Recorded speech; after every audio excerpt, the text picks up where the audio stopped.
अस्सलामुअलैकुम बिस्मिल्लाहिर्रहमानिर्रहीम। आज हमने पढ़ना सिंथेटिक डिवीजन। सिंथेटिक डिवीजन से हमने पहले भी डिस्कस किया हुआ ये मेथड, लेकिन आज मैं दोबारा रिवाइज़ कर रही हूँ ताकि जो बच्चे पहले नहीं देख सके वो आज देख लें इसको। Synthetic division is the process of finding quotient and remainder when a polynomial is divided by a linear polynomial.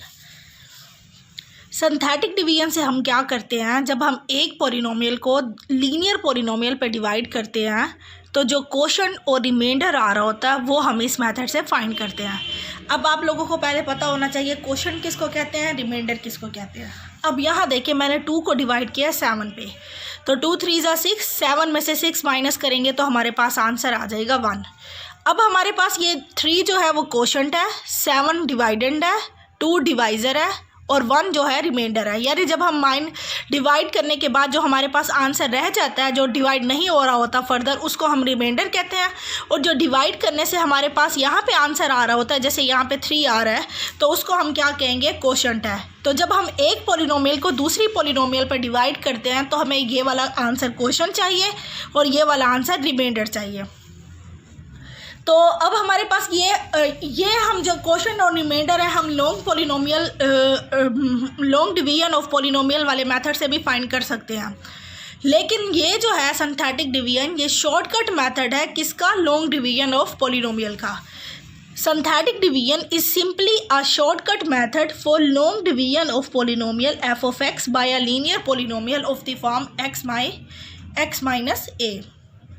यानी कि जब हम एफ ऑफ एक्स पॉलिनोमियल को डिवाइड करेंगे linear polynomial X minus A से, ये हम दोनों मेथड से कर सकते हैं, सिंथेटिक डिवीजन से भी कर सकते हैं, लॉन्ग डिवीजन ऑफ पॉलिनोमियल से भी कर सकते हैं। तो इनमें से शॉर्टकट मेथड कौन सा होगा, सिंथेटिक डिवीजन वाला शॉर्टकट मेथड होगा। अब यही क्वेश्चन मैं आपको दोनों मेथड से करके दिखाती हूँ ताकि आप लोगों को ज़्यादा क्लियर हो कि कौन सा मेथड हमारे पास शॉर्टकट है। और काम दोनों एक ही जैसे करेंगे, उससे भी हम क्वोशंट और रिमाइंडर फाइंड कर सकते हैं, सिंथेटिक डिवीजन से भी फाइंड कर सकते हैं। लेकिन सिंथेटिक डिवीजन जो है मेथड, वो हमारे पास शॉर्टकट मेथड है। अब जैसे हमारे पास एक एग्जांपल है, लोग use synthetic division to find the quotient and remainder when the polynomial x raise to power 4 minus 10x square minus 2x plus 4 is divided by x minus 3। अब यहाँ पे हमने इस polynomial x raise to power 4 minus 10x square minus 2x plus 4 को divide करना है x plus 3 से। अब इसमें से लीनियर कौन सी है हमारे पास, ये x प्लस 3 हमारे पास लीनियर है क्योंकि इसकी डिग्री हमारे पास क्या है, 1। अब हमने डिवाइड कैसे करना है सिंथेटिक डिवीजन से, जो हमारे पास लीनियर पॉलिनोमियल है x प्लस 3, इसको 0 के इक्वल पुट करके यहाँ से हमने x का आंसर निकालना है। वो हमारे पास आ रहा है -3, उसको हमने यहाँ पे लिखना है। अब यहाँ पे हम इस पॉलिनोमियल जिसको हमने डिवाइड करना है उसमें x के जो कोफिशिएंट आ रहे हैं वो लिखने हैं और तरतीब से लिखना है। जैसे अब x की पावर यहाँ पे 4 है, उसका कोफिशिएंट हमारे पास क्या है, 1, यानी कि x की पावर 4 के साथ जो मल्टीप्लाई हो रहा है वो नंबर 1 है। अब यहाँ पे अगर हम क्यूब देखें x की पावर 3, वो नहीं है हमारे पास, इसका मतलब है x की पावर 3 का कोफिशिएंट हमारे पास क्या होगा, 0 होगा। अब नेक्स्ट हमारे पास है x स्क्वायर के साथ मल्टीप्लाई हो रहा है वो -10 है, x के साथ मल्टीप्लाई हो रहा है -2 और जो कांस्टेंट टर्म है वो हमारे पास क्या है, 4 है। अब हमने इसको डिवाइड कैसे करना है, हम ये वाली पहला नंबर है, जैसे यहाँ पे 1 है, इसको हमने बिल्कुल वैसे ही उतार देना है जैसे लिखा हुआ है। तो अब हम 1 को वैसे लिख लेंगे। अब हमने क्या करना है, इस नंबर को -3 को मल्टीप्लाई करना है 1 के साथ। तो -3 को जब हम 1 के साथ मल्टीप्लाई करेंगे तो आंसर हमारे पास क्या आएगा, -3 आ जाएगा। क्या किया हमने, 1 को वैसे ही उतारा है और -3 को 1 के साथ मल्टीप्लाई करेंगे तो आंसर क्या आ गया, -3। अब हमने क्या करना है, इस नंबर को और इस नंबर को हमने ऐड करना है। ऊपर हमारे पास 0 है, यहाँ पे क्या है, -3, तो आंसर हमारे पास क्या आ जाएगा, -3। अब हमने क्या करना है, इस नंबर को और इस नंबर को मल्टीप्लाई करना है, 3 3 ज़ा 9 हो जाएगा और माइनस माइनस प्लस। अब हमने इसको लिखना है इसके नीचे, यानी हम पिछले नंबर से डिवाइड कर रहे हैं और लिख उसको अगले नंबर के नीचे रहे हैं। जैसे अब 1 को मल्टीप्लाई किया था -3 से, इसको हमने 0 के नीचे लिखा तो आंसर आया -3। ऐड करना है इन दो नंबर्स को। अब हम -3 और -3 को मल्टीप्लाई करेंगे, वो 9 आएगा, उसको हमने -10 के नीचे लिखा। तो जब हम इन दोनों को ऐड करेंगे तो आंसर क्या आ जाएगा, -1। अब हम क्या करेंगे, -3 को 1 से जब मल्टीप्लाई करेंगे माइनस माइनस प्लस हो जाएगा, 3 1 जा 3 आ जाएगा। अब हमने इन दोनों को सम करना है, तो 3 में से 2 कैंसिल करेंगे तो वो हमारे पास क्या आ जाएगा, 1। अब हमने इन दो को मल्टीप्लाई करना है, तो ये क्या आ रहा है, -3, तो ये हमारे पास -3 आ गया। 4 में से 3 हमारे पास चले जाएंगे तो आंसर हमारे पास क्या आ जाएगा, 1। अच्छा, अब यहाँ पे हमारे पास क्या है, जो बिल्कुल लास्ट में आंसर आता है वो हमारे पास होता है रिमाइंडर, और ये वाले जो आंसर होते हैं ये हमारे पास होते हैं क्वेश्चन में जो x आ रहा है उनके कोफिशिएंट होते हैं, और ये जो ऊपर है वो डिवाइडेंड के कोफिशिएंट हैं। ये वाले जो होते हैं ये क्वेश्चन के होते हैं। और एक और बात आपने याद रखनी है, ये जो पोलिनोमियल जिसको हम डिवाइड कर रहे थे, जो डिवाइडेंड था उसकी डिग्री क्या थी, 4, तो क्वेश्चन की डिग्री हमारे पास 1 कम आएगी। यानी अगर ये 4 से स्टार्ट हो रहा है तो जो क्वेश्चन होगा वो कहाँ से स्टार्ट होगा, x³ से स्टार्ट होगा। तो अब हम इसको लिखते हैं,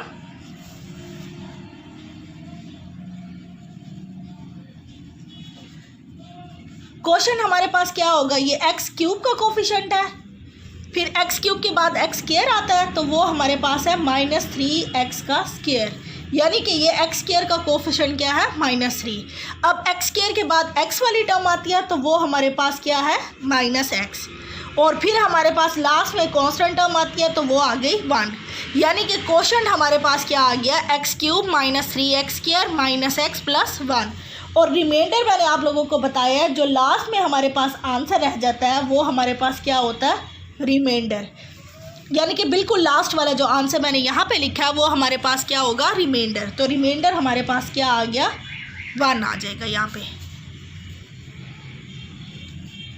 अच्छा, अब यही क्वेश्चन जो मैंने इस मेथड से किया, अब हम इसको लॉन्ग डिवीजन ऑफ पॉलिनोमियल से करके देखते हैं कि आप लोगों को ज़्यादा क्लियर होगा कि ये मेथड फिर कितना आसान है इस लॉन्ग डिवीजन ऑफ पॉलिनोमियल से। अब हमने क्या करना है, इसको डिवाइड करना है, x⁴ -10x² -2x + 4 को डिवाइड करना है हमने, किससे डिवाइड करना है, x + 3 से। अच्छा, अब यहाँ पे हमारे पास x⁴ है, यहाँ हमारे पास क्या है, x है, तो हमें x में कितने मल्टीप्लाई करने पड़ेंगे, क्यूब से मल्टीप्लाई करना पड़ेगा। पहले हम x को सेम करेंगे, यानी कि x की डिग्री को सेम करेंगे, फिर हम उनके साथ कोफिशिएंट को देखते हैं। तो यहाँ हमारे पास x⁴ 1 है, यहाँ पे कितनी है, 4, तो हमें कितने रिक्वायर है, x³ रिक्वायर्ड है। अब यहाँ अगर हम देखें x का कोफिशिएंट भी 1 है और इसका कोफिशिएंट भी 1 है, तो जब हम x को x³ से मल्टीप्लाई करते हैं तो ये आ जाएगा x⁴, और जब हम x को x³ को 3 से मल्टीप्लाई करेंगे तो ये बन जाएगा 3x³।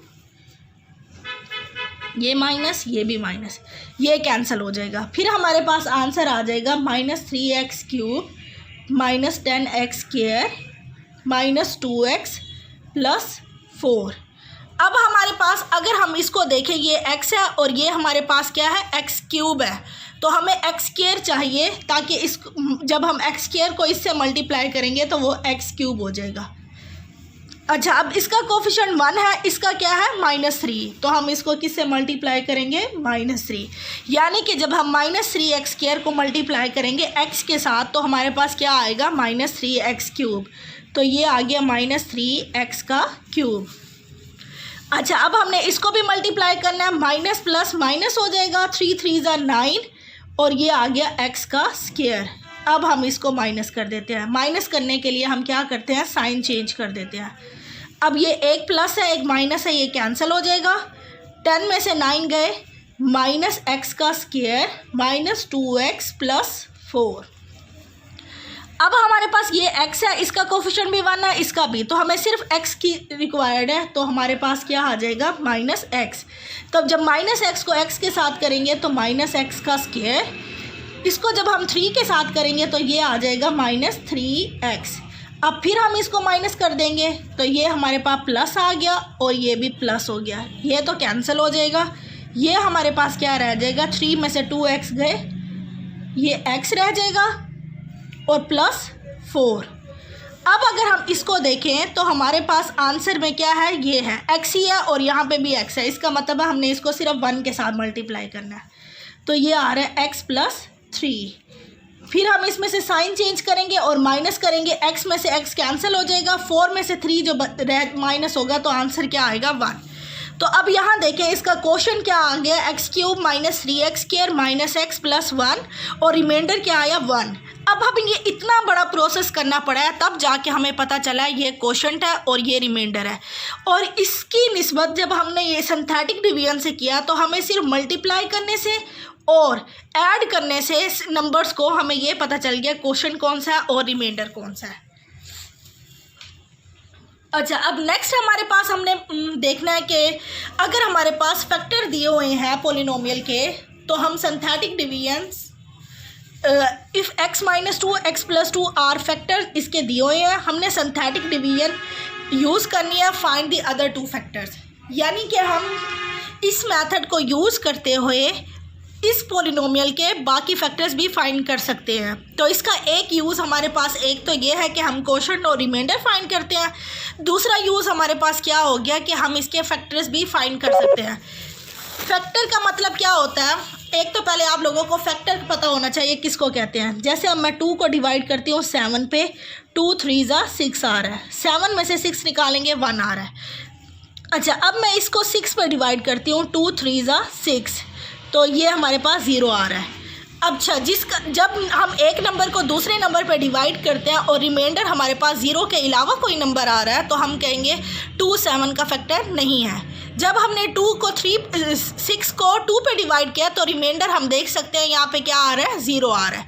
तो जिस नंबर का रिमाइंडर हमारे पास 0 आएगा उसको हम कहेंगे फैक्टर है। यानी कि अब 2 6 का फैक्टर है। अब 7 को जब हमने डिवाइड किया तो रिमाइंडर 1 आ रहा है, तो हम कहेंगे 2 जो है वो 7 का फैक्टर नहीं है। तो फैक्टर का मतलब होता है जब हम इस पोलिनोमियल को डिवाइड करें तो पूरा डिवाइड हो जाए, रिमाइंडर में कुछ ना बचे। जैसे अब यहाँ पे हमने x प्लस 3 को इस पोलिनोमियल पे डिवाइड किया तो रिमाइंडर 1 आ रहा है, इसका मतलब है x प्लस 3 इस पोलिनोमियल का फैक्टर नहीं है। तो फैक्टर आने की पहचान ही यही है, जब हम उस पोलिनोमियल पे डिवाइड करें तो ये जो लास्ट में आंसर आ रहा है ये सिर्फ 0 होना चाहिए। अगर 0 आएगा तो हम कहेंगे ये जो लीनियर पोलिनोमियल है इस पोलिनोमियल का फैक्टर है, अदरवाइज हम कहेंगे ये इसका फैक्टर नहीं है। तो फैक्टर के लिए क्या कंडीशन है, रिमाइंडर हमारे पास 0 होना चाहिए जब हम उस पोलिनोमियल से इस पोलिनोमियल को डिवाइड करें। तो अब हम देखते हैं इसको हमने इससे कैसे हमने फैक्टर्स फाइंड करने हैं। एक तो जब हम x माइनस 2 को 0 के इक्वल पुट करेंगे तो हमारे पास x का आंसर क्या आएगा, 2। और जब हम x प्लस 2 को 0 के इक्वल पुट करेंगे तो x का आंसर क्या आ जाएगा, -2। तो हमारे पास 2 आंसर हैं जिस पे हमने डिवाइड करना है, 2 पे करना है और -2 पे करना है। अच्छा जी, अब हम इसको डिवाइड करते हैं। अब x की पावर 4 का कोफिशिएंट क्या है, 1। x की पावर 4 के बाद आता है x की पावर 3। अब x की पावर 3 का कोफिशिएंट क्या है यहाँ पे, 0। अब x की पावर 3 के बाद आता है x स्क्वायर। अब x स्क्वायर का कोफिशिएंट क्या है यहाँ पे, -13। अच्छा, अब x स्क्वायर के बाद आता है x वाली टर्म भी हमारे पास नहीं है, तो जो टर्म नहीं होंगी उसके कोफिशिएंट हम क्या लिखेंगे, 0। x के बाद हमारे पास क्या आता है, कांस्टेंट टर्म, यानी जिसमें x इन्वॉल्व नहीं होता, तो वो हमारे पास है 36। तो अब हमारे पास पहला आंसर क्या था, 2 पे हम डिवाइड करते हैं आंसर को, तो ये हमारे पास 1 को हमने वैसे लिखना है। फिर हमने 2 को 1 के साथ मल्टीप्लाई किया तो आंसर क्या आ रहा है, 2। फिर हमने 0 और 2 को ऐड किया तो आंसर क्या आएगा, 2। फिर हमने क्या करना है, 2 और 2 को मल्टीप्लाई करना है, 2 2 4। फिर हमने इन दोनों को ऐड करना है, 13 में से 4 निकाल लेंगे तो हमारे पास क्या रह जाएगा, -9। 2 9 18, -18 हो जाएगा। और जब हम इन दोनों को प्लस करेंगे तो आंसर फिर भी हमारे पास -18 रहेगा।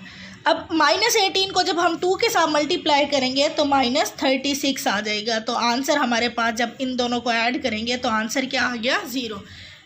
ठीक है, ये हमारे पास पहचान भी है कि जब हमने इस पे डिवाइड किया 2 पे, इस फैक्टर में से हमने x का आंसर निकाला, तो जब हमने इसको डिवाइड किया तो अब आप लोग देख सकते हैं इसका रिमाइंडर क्या आ रहा है, 0 आ रहा है। अगर इसका रिमाइंडर 0 ना आता तो हम कहते हैं x माइनस 2 इसका फैक्टर नहीं है। अब रिमाइंडर 0 आ गया तो हम क्या कहेंगे, इसका फैक्टर है। अब हमने क्या करना है, ये जो नीचे वाले आंसर आ रहे हैं ना 1, 2, -9 और -18, इसको डिवाइड करना है -2 पे, क्योंकि इसका दूसरा फैक्टर क्या है हमारे पास, x+2। तो ये हमारे पास आंसर है 1, 2, -9 और -18।